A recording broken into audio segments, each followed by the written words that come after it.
Tinarget muna ni Kagome ang human arm ni Sesshomaru dahil nakikita niya ang piraso ng jewel. Pagpanal nito, nakaiwas si Sesshomaru at sumugod kay Kagome. Sumunod naman si Inuyasha at nasugatan ng kaunti si Sesshomaru. Ininform ni Kagome ang nasa kaliwang kamay ni Sesshomaru at balak niya ulit itong pan-aim ngunit sagot ni Inuyasha na hindi nila basta-basta magagawa iyon kaya siya na ang bahala at pinaubaya kay Kagome si Miroko dahil ang mga gamit sa panahon ni Kagome ang makakapagpaligtas dito. Bago umalis, nagpasalamat si Inuyasha kay Kagome dahil kaya na niyang labanan si Sesshomaru at pinahina niya ang Tetsaiga. Binatukan ni Miroko si Joken habang distracted nang malaman na nagkaroon ng sugat si Sesshomaru. Tinanong ulit ni Miroko kung saan niya nakuha ang Seimyosho. Sabi ni Joken na nakasuot ito ng balat ng babon para hindi makita ang itsura niya ngunit ang pangalan niya ay Narako. Nagulat si Miroko at tinanong pa kay Joken kung nasaan ito. Sagot ni Joken na wala ng saysay para sabihin niya pa sa kanya dahil mamamatay na rin siya mamaya. Sa galit, binugbog nito si Joken at humiga para magpahinga dahil hindi na siya makahinga. Dumating si Kagome at may pinainom na gamit kay Miroko. Pagkatapos, nakahanda si Kagome mula sa malayo dahil nag-aalala siya kay Inuyasha. Balak ni Inuyasha na sirain ang kaliwang kamay ni Sesshomaru para hindi na mahawakan pa nito ang Tetsaiga at para na rin mapasa kamay niya ang mga piraso ng jewel.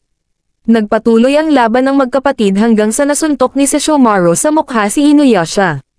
Pamana si Kagome at nagawang sirain ang armor ni Sesshomaru kahit na ang target niya ay ang kaliwang braso nito. Umisa pa si Kagome ngunit nakuha ni Sesshomaru ang palaso at dinurog. Nagalit si Sesshomaru dahil hindi tumitigil si Kagome kaya inatake niya ito. Prinotektahan siya ni Inuyasha ngunit kahit na ganoon, nawalan ng malay si Kagome pagkatalsik nila. Gusto sanang tumulong ni Miroko ngunit kapag binuksan niya muli ang kanyang wind tunnel, nag-aabang lamang sa tabi ang mga bubuyog. Dahil dito, pinatakbo na lamang sila ni Inuyasha kasama si Kagome at nakiusap na huwag hayaang mamatay si Kagome. Umatake muli si Sesshomaru dahil hindi niya hahayaan na makatakas sila. Sinalo ni Inuyasha ang atake at tinutulak ni Inuyasha ang sword. Tumakbo na sila Miroko at sinaksak ni Sesshomaru si Inuyasha. Nagising si Kagome at pupunta sana kay Inuyasha ngunit pinigilan ito ni Miroko. Akala ni Sesshomaru na panalo na siya ngunit kinuha ni Inuyasha ang kaliwang kamay ni Sesshomaru pati na ang Tetsaiga. Kahit na nakuha na niya ang sword, nanghihina na si Inuyasha at nawalan ng malay kahit na nakaluhod. Balak sanang lapitan ni Joken si Inuyasha ngunit binalalaan siya ni Sesshomaru na huwag dahil kahit na wala siyang malay, kapag lumapit sila kay Inuyasha, mamamatay sila. Nagdesisyon na lamang si Sesshomaru na umalis dahil dito. Lumapit si Kagome ngunit bagsak na si Inuyasha. Habang lumilipad, sumusunod pa rin kina Sesshomaru ang mga bubuyog dahil naghihintay ang mga ito na hiwain ang mga natirang human arm sa kaliwa niyang kamay at kunin ang piraso ng jewel. Pagkatapos makuha, bumalik ang mga bubuyog kay Narako upang ibigay ang jewel at nainis si Narako dahil nag-fail si Sesshomaru. Biglang lumitaw sa likod si Sesshomaru at binalak na patayin si Narako dahil pinagtaksilan siya nito at balak na patayin gamit ang kamay na binigay ni Narako. Akala ni Joken na patay na si Narako ngunit sabi ni Sesshomaru na nakatakas ito. Habang nagtatago, sinabi ni Narako kay Sesshomaru na kumalma siya at lalapit muli siya sa kanya kapag may pagkakataon na mapatay si Inuyasha. Habang lumilipad, nagpasalamat si Miroko kay Kagome dahil tumatalab ang gamit na binigay niya. Samantala, si Inuyasha ay hindi pa rin gising. Ininform ni Shippo kay Kagome ang tungkol kay Narako. Tanong ni Kagome kay Shippo kung alam ba niya ang tungkol dito.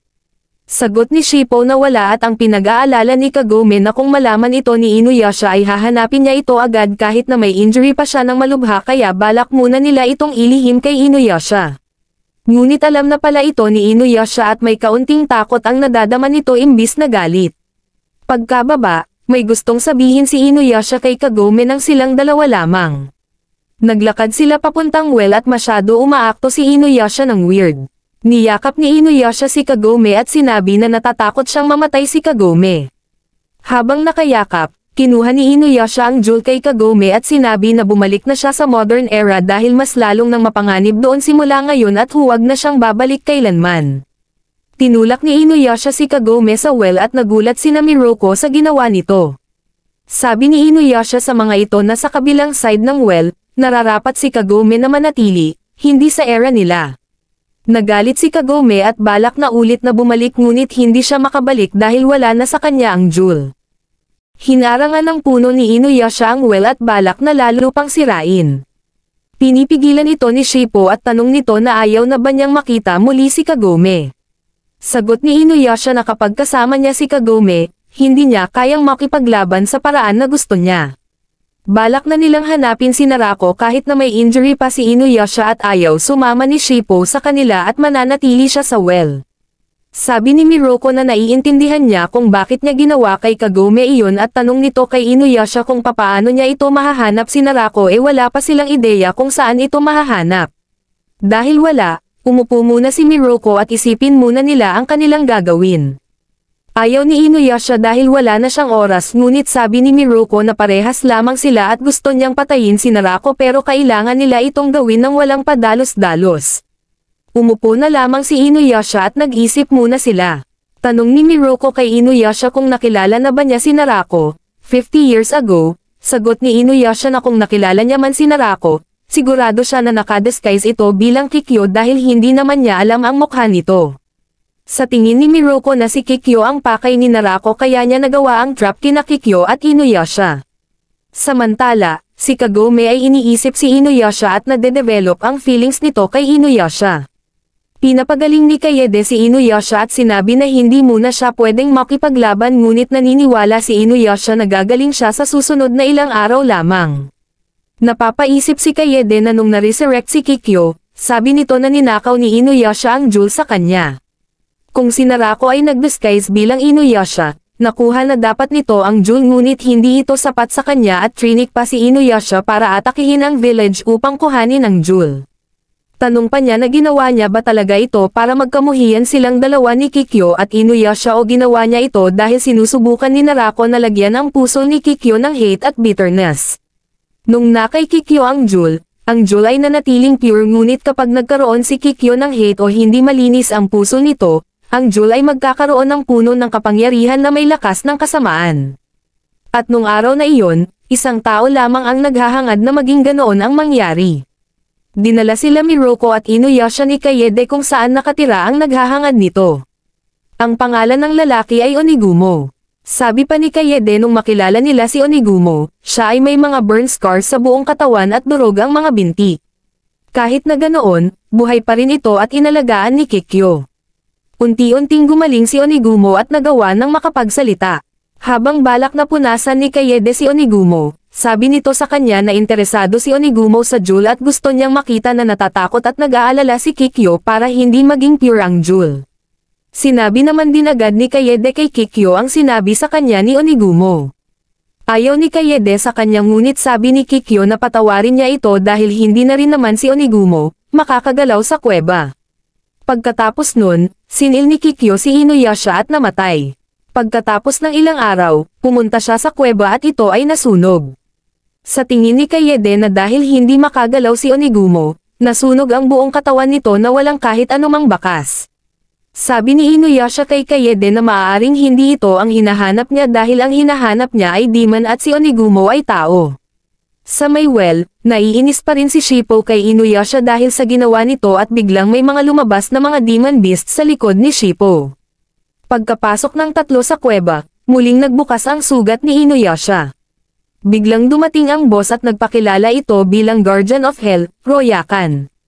Naglabas muli si Royakan ng mga demon beasts at nagtataka si Miroko na alam nito na wala si Inuyasha sa kondisyon na lumaban. Kahit na ganoon, inubos ni na Miroko at Inuyasha ang beasts. Nagbuga muli si Royakan kaya ginamit na ni Miroko ang wind tunnel.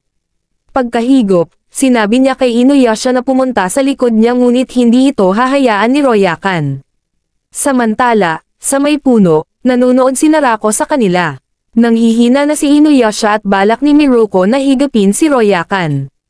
Habang hinihigop, tumakas si Royakan. Balak pa muling palakasin ni Narako si Royakan gamit ang jewel. Alam ni Miroko na si Narako ang kumokontrol kay Royakan dahil si Royakan ay isang mabait na demon na tagabantay lamang sa kagubatan. Kahit na hindi na kaya, Patuloy na gumalaw si Inuyasha at tinatawag si Narako at biglang nawalan ng malay. Dahil sa panganib na bumalik muli si Royakan, nagdesisyon muna sila na bumalik sa village. Habang nasa klase, inaasahan ni Kagome na babalik si Inuyasha ngunit 3 araw na ay hindi pa rin siya binabalikan. Samantala, sinabi ng mga kaibigan niya na gustong makipag-usap ni Hojo kay Kagome.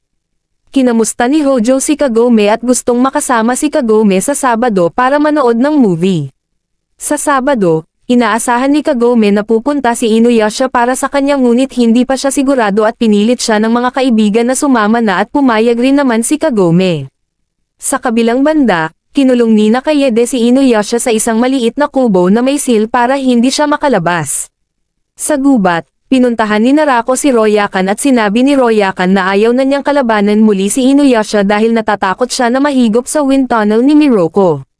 Tatanggalin ni Narako ang takot ni Royakan at nilagay sa noo ni Royakan ang piraso ng jewel. Nawala sa gubat si Royakan hanggang sa makapunta sa bangin at nag-transform bilang mabangis na wolf. Pagkatapos nito, naramdaman ni Nakayede at Miroko na paparating na si Royakan. Umatake ang mga tao ni Royakan ngunit sinangga ito ni Miroko at Kayede. Hindi mahanap ni Royakan si Inuyasha dahil sa spell na ginamit ng dalawang ngunit nagtataka sila kung bakit lumaki na si Royakan. Biglang may palaso na tatamaan si Kayede kaya tinulungan ni Miroko ito ngunit nawala na ang spell nila at nakita si Inuyasha. Inatake ni Royakan ang bahay na kinaroroonan ni Inuyasha ngunit okay lamang ito at hiniwa si Royakan. Nagpasalamat pa siya rito dahil naiinis siya na kinulong siya ng dalawa. Umatake muli si Inuyasha ngunit napigilan ito ni Royakan at pinatalsik si Inuyasha. Tumalsik sa damit niya ang jewel kaya balak kunin ni Royakan ito ngunit mas nauna si Shippo na makuha ang jewel. Nagbuga ng mga alagad si Royakan para habulin si Shippo at balak sana ni Miroko na tulungan si Shippo gamit ang wind tunnel ngunit nasa likod ang mga bubuyog kaya hindi niya magamit. Tumakbo si Shippo sa well at huminto. Gumamit siya ng mga clones ngunit naubos rin naman ng mga beasts, habang si Shippo ay nagtatago sa may puno at nagslide papunta sa ilalim ng well.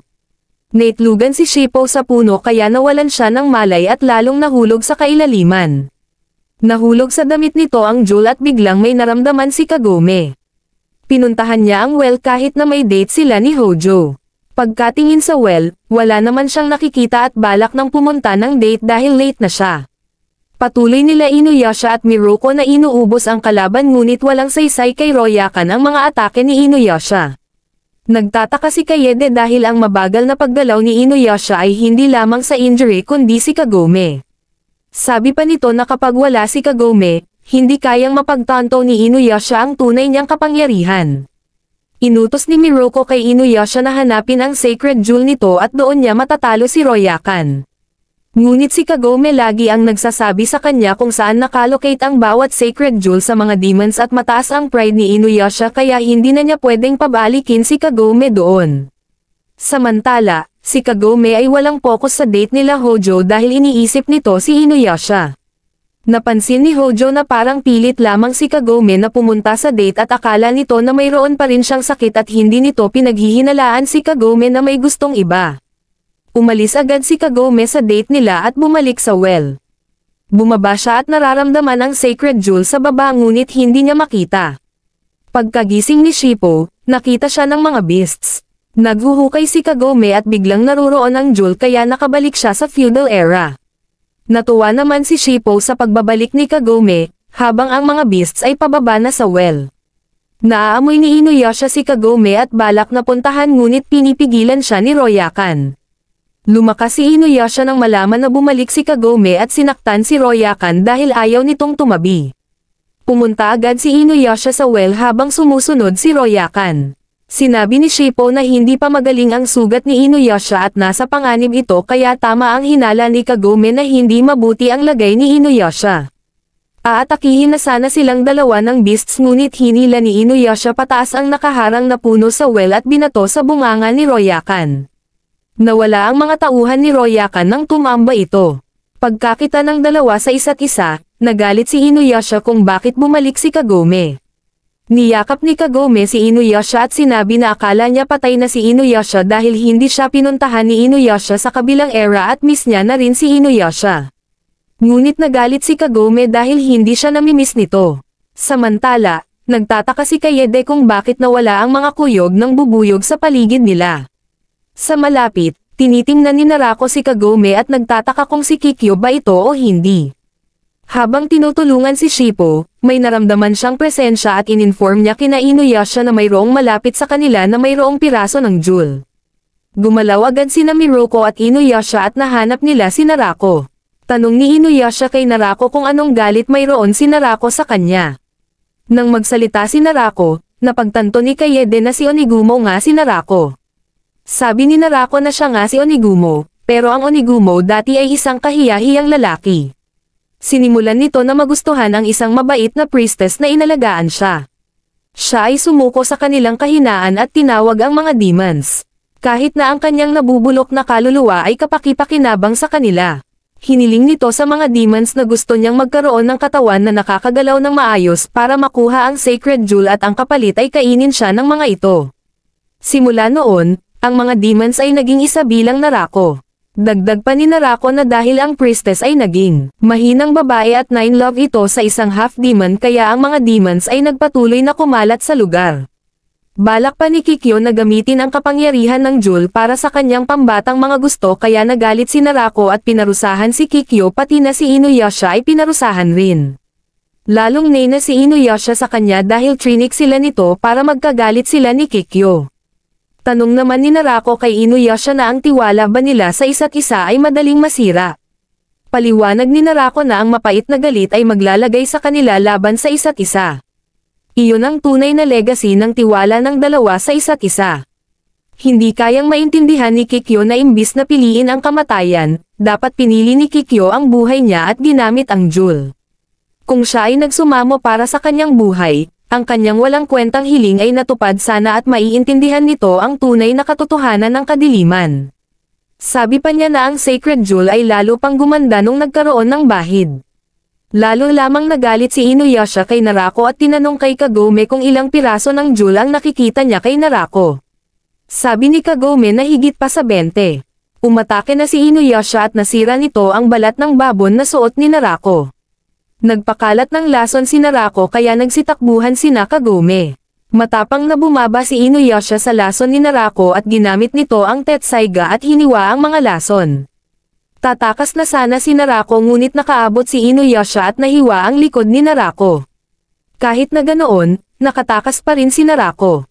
Alam na ng lahat ang senyales nila para malaman kapag nagdisguise si Narako ng ibang katawan at titingnan nila ang gagambang mark nito sa likod.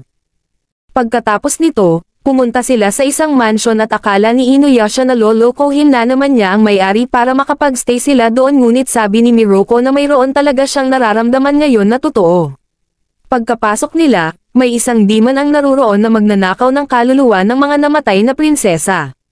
Ang kanyang anak na namatay ay isa sa magiging biktima nito kaya sabi ni Miruko sa Lord na paprotektahan nila ang prinsesa. Bilang kapalit naghandog ang Lord ng makakain nila. Samantala, ang Resurrect Kikyo ay buhay pa rin kahit nahulog sa bangin at tinuturuan ang mga bata tungkol sa mga gamot. Sa may tabi, alam nila na si Kikyo ay isang demon dahil may nararamdaman ang isang monk na evil sa lugar. Alam ni Kikyo na kanina pa sila pinapanood ng mga monk kaya nagpakita na ang mga ito kay Kikyo. Pagkalapit, nagkunwaring nahulog ng monk ang isang scroll dahil ang scroll na ito ay isang anti-evil sutra. Kapag hinawakan ito ng isang demon, ang tunay na katauhan nito ay lalabas. Pinulot ito ni Kikyo ngunit walang nangyari. Pagkahawak ng monk sa sutra biglang may naramdaman siyang bagay na tumago sa kanyang katawan at nawala ang sulat ng sutra. Pagkabigay, umalis na si Kikyo ngunit tinawag siya ng monk. Sabi niya kay Kikyo na hindi siya nababagay sa mundong ito at bumalik si Kikyo sa pinanggalingan niya dahil nararamdaman ng monk na sobrang lakas ni Kikyo na may kasamaan. Hindi na lamang pinansin ni Kikyo ang monk at umalis. Kahit na may ayaw sa kanya na manatili sa mundo, may mga tao naman na masaya dahil nakakapagpagaling ito ng may sakit at ang lahat ng bata ay malusog dahil kay Kikyo. Sa isang village si Kikyo welcome at doon niya napagdesisyonan na manirahan ngunit iniisip pa niya kung pwede ba na manatili siya sa mundo. Sa kabilang banda, habang binabantayan ni Kagome at Inuyasha ang namatay na prinsesa, bigla itong bumangon. Nagpakita na rin ang demon at balak nang nakawin ang kaluluwa ng prinsesa. Hindi ito hinayaan ni Inuyasha at hiniwa nito ang demon. Naging ligtas na ang kaluluwa ng prinsesa ngunit masyadong nadalian si Inuyasha kaya sabi ni Kagome na mayroon pa siyang nasesense sa labas. Maraming demons ang nasa labas na may dala-dalang mga kaluluwa ng tao. Samantala, ang batang si Sayo ay iniisip si Kikyo dahil nakikita niya na si Kikyo ay mukhang depressed dahil sa ginawa ng monk sa kanya. Sa kakaisip, hindi siya makatulog at bigla niyang nakita si Kikyo na dumaan kaya sinundan niya ito. Sa may ilog, pumunta ang mga demons kay Kikyo na kumukuha ng mga kaluluwa ng mga babae o prinsesa. Nagulat si Sayo nang malaman na kayang kontrolin ni Kikyo ang mga demons. Sa may tabi, naruroon ang mga monks at sinabi na bumalik na si Kikyo sa Netherworlds ngunit sabi ni Kikyo na gusto niyang manirahan ng tahimik sa village. Tanong ng monk kay Kikyo na kung gusto niyang mamuhay ng tahimik, bakit niya kinukuha ang mga kaluluwa ng mga patay.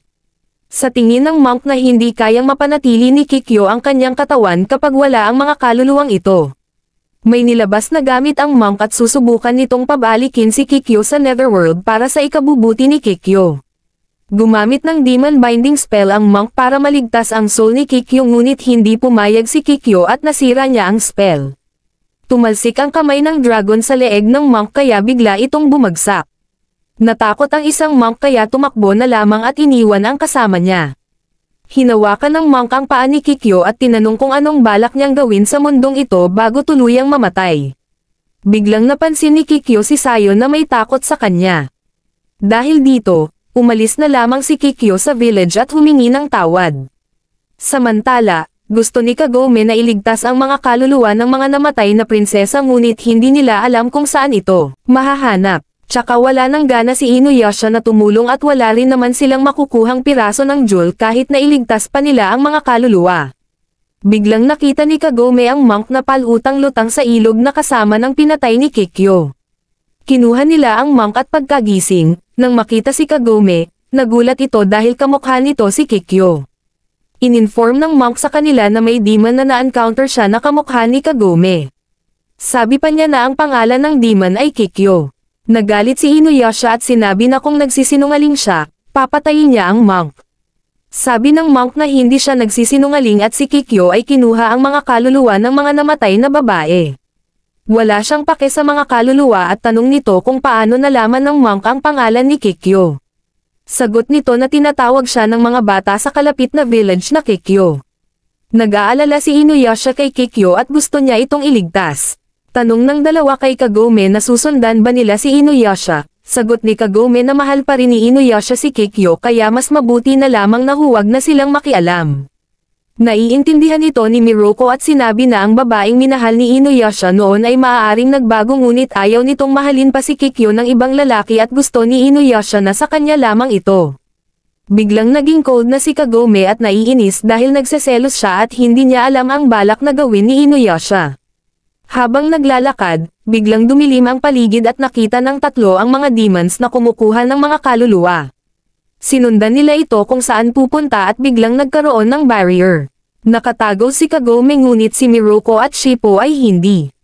Nagpatuloy sa pagtakbo si Kagome hanggang sa mapansin niya na wala na sa likod sina Miruko at Shippo. Bigla siyang nadulas sa bangin at nahulog pero okay pa rin si Kagome. Biglang nakita ni Kagome si Kikyo na natutulog sa may puno. Lumapit si Kagome at nakikita sa mukha ni Kikyo na malungkot siya. Biglang nagising si Kikyo at nakita ni Kagome ang mga soul collector demons kaya napagtanto niya na si Kikyo ang kumukuha ng mga kaluluwa ng babae. Nakiusap rin siya kay Kikyo na ibalik na ang mga kaluluwa. Tanong ni Kikyo na kung nasaan si Inuyasha, sagot ni Kagome na nagkahiwalay sila dahil hinahanap ni Inuyasha si Kikyo. Napagtanto ni Kikyo na darating si Inuyasha maya-maya lang at tanong nito kay Kagome kung ano siya kay Inuyasha. Hindi makasagot si Kagome at biglang hindi makagalaw si Kagome nang lagyan siya ng spell ni Kikyo dahil sagabal si Kagome sa plano ni Kikyo. Samantala, nakita ni Inuyasha ang mga soul collectors kaya sinundan niya ito at nakita ang barrier. Ginapos ni Kikyo si Kagome sa may puno at nang malaman ni Kikyo na malapit na si Inuyasha, tinanggal niya ang barrier. Alam ni Kagome na balak ni Kikyo na patayin si Inuyasha kaya pinaliwanag niya na sinet up lamang silang dalawa para kamuhian ang isa't isa at magpatayan. Hindi naman natuwa si Kikyo sa sinabi ni Kagome dahil kahit na ang nag-set up sa kanila ay namatay, mabubuhay ba siyang muli? Hindi na mangyayari iyon kaya balak ni Kikyo na kunin ang puso ni Inuyasha at hindi niya hahayaan na makalimutan siya ni Inuyasha. Ininform ni Kagome na kahit ngayon, iniisip pa rin ni Inuyasha si Kikyo at mahal na mahal niya ito. Tanong ni Kagome kay Kikyo na hindi pa ba sapat iyon sa kanya. Sabi ni Kikyo na namatay siya na kinakamuhian nila ang isa't isa at ang pagmamahal na sinasabi ni Kagome ay isa lamang mababaw na damdamin. Kung mahal talaga siya ni Inuyasha, mahalin rin dapat nito ang kanyang pagkamuhi. Para kay Kagome, ang pagkamuhi ni Kikyo ay wala lamang saysay. Biglang dumating si Inuyasha at nagulat nang makita si Kikyo ngunit hindi naririnig o nakikita ni Inuyasha si Kagome. Napagtanto ni Inuyasha na si Kikyo ang kumukuha ng mga dead souls ng babae. Sagot ni Kikyo na ang kanyang katawan ay gawa sa lupa at buto kaya kailangan niya ng mga kaluluwa at kung hindi, hindi siya makakagalaw. Sabi pa nito na ang pagkamuhi niya kay Inuyasha ang nagsisilbing motibasyon niya para manatili sa mundo. Sabi ni Inuyasha na kahit may galit si Kikyo sa kanya, walang araw ang lumilipas na wala si Kikyo sa isip niya. Nalungkot naman at nagselos si Kagome nang marinig ito. Sabi pa ni Inuyasha kay Kikyo na kahit anuman ang kaanyuan ni Kikyo ay hindi niya kinamumuhian ito o kahit na mawala sa isip niya. Tanong ni Kikyo kung tunay ba ang sinasabi ni Inuyasha at kahit napatayin niya si Inuyasha ay ganun pa rin ba ang tingin ni Inuyasha sa kanya. Biglang humalik si Kikyo kay Inuyasha sabay yakap. Sabi ni Kikyo kay Inuyasha na matapos niyang makilala si Inuyasha, tumigil siya bilang priestess at naging ordinaryong babae. Ito ang kanyang matagal na hinintay nung nabubuhay pa siya. Yamakap pabalik si Inuyasha at hindi makapaniwala si Kagome na tatanggapin ni Inuyasha si Kikyo sabay tulo ng luha. Naging mahaba ang kanilang yakapan at gusto ni Kikyo na maging ganto sila hanggang sa tumigil ang oras. Sumang-ayon naman si Inuyasha at gusto niyang makasama si Kikyo. Hindi na kayang panoorin ni Kagome ang kanilang sweetness. Biglang may nangyayari at sinabi ni Kikyo na sumama si Inuyasha sa kanya papuntang impyerno. Wala nang malay si Inuyasha kaya hindi niya alam ang nangyayari. Sumigaw si Kagome kay Kikyo na gusto ni Inuyasha na makasama si Kikyo at hindi sinabi ni Inuyasha na gusto niyang mamatay kasama si Kikyo. Maliban kay Kikyo, kailangan ni Inuyasha na makita si Narako dahil nilinlang niya ito 50 years ago. At higit sa lahat, gusto ni Inuyasha na mamuhay ng lumalaban. Determinado rin si Inuyasha na ipaghihiganti si Kikyo sa pagkamatay nito. Hindi nakinig si Kikyo dahil ipinagpipilitan niya na kahit ipaghihiganti siya, hindi na muli siyang babalik sa buhay.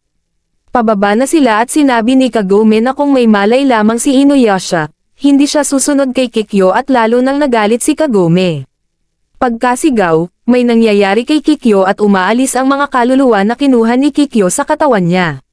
Sa pagkabahala, nagmadali si Kikyo na bumaba sa lupa at ginigising ni Kagome si Inuyasha. Narinig ni Inuyasha ang boses ni Kagome at nagkaroon ng malay. Biglang tinulungan ni Inuyasha si Kagome at tinigil na ni Kikyo ang pagkabaon sa lupa. Nalulungkot si Kikyo dahil mas mahalaga pa si Kagome kay Inuyasha kaysa sa kanya. Umalis na lamang si Kikyo at sinabi kay Inuyasha na huwag kakalimutan ang kanilang paghalik kanina dahil tunay ito. Pagkatapos, umalis si Kagome at ayaw niyang kasama si Inuyasha. Sabi pa ni Kagome na hindi na siya makakatulong sa paghahanap ng piraso ng jewel. Hindi alam ni Inuyasha ang pinagsasabi ni Kagome dahil siya lamang ang nakakakita sa sacred jewel kaya kailangan ni Kagome na tumulong. Tanong ni Kagome na iyon lamang ba ang kailangan ni Inuyasha sa kanya. Sa palagay ni Kagome na para kasi siyang mag-isa sa kakaibang mundong ito. Sabi ni Inuyasha na nandirito siya ngunit sabi ni Kagome na si Kikyo ang nakikita niya sa mukha niya, hindi mismong siya. Ininform pa ni Kagome na nakita niya ang lahat ng nangyari sa kanila ni Kikyo mula sa simula hanggang pagkatapos kaya kailangan muna ni Kagome na mapag-isa. Samantala, si Inuyasha ay walang alam sa tinutukoy ni Kagome. Sa kabilang banda, pinuntahan ni Kikyo si Kaede. Nagulat si Kaede at tinanong kung balak pa rin ba ng ate niya na makuha ang buhay ni Inuyasha, Sagot ni Kikyo, nakakakita niya pa lamang kay Inuyasha kanina lamang at malapit na niya sanang makuha ang buhay nito. Tanong ni Kikyo kay Kaede ang tungkol sa nalalaman nito kay Narako. Ininform ni Kaede na si Narako ay si Onigumo na nagpakain sa mga demons at balak na kunin ang mga sacred jewels. Plinano ni Narako na kamuhian nila Inuyasha at Kikyo ang isa't isa para ang sacred jewel ay magkaroon ng bahid. Aalis rin naman agad si Kikyo dahil gusto niya lamang malaman kung anong dahilan kung bakit siya namatay. Sabi pa niya kay Kaede na si Inuyasha ay nagbago, dahil dati, wala si Inuyasha na pinagkakatiwalaan. Sabi ni Kaede na si Kagome ang dahilan ng pagpapagaling ng unti-unti sa puso ni Inuyasha. Sabi ni Kikyo na kung nabuhay siya, siya ang magpapagaling sa puso ni Inuyasha. Tanong ni Kaede sa atin niya kung hindi niya ba kayang kalimutan ang nakaraan. Walang sinagot si Kikyo at umalis na lamang. Nagtataka si Kaede kung gaano katagal si Kikyo na mananatili sa mundo. Kinaumagahan, bumalik si Kagome sa modern era ng may galit sa puso. Napansin ni Miroko ito at tinanong kay Inuyasha kung anong nangyari sa kanila ni Kikyo. Sagot ni Inuyasha na katulad ng mga ginagawa ni Miroko sa babae. Hindi makapaniwala si Miroko na ginawa niya iyon sa harap ni Kagome. Bumalik si Kagome dahil nakalimutan niya ang gamit niya. Narinig niya na nag-uusap sina Inuyasha at Miroko at tanong ni Miroko kay Inuyasha kung anong gagawin niya at kung sino ang pipiliin ni Inuyasha. Tanong ni Inuyasha kung hindi ba pwedeng parehas na lamang. Nang marinig ni Kagome ito, pinaupo niya si Inuyasha.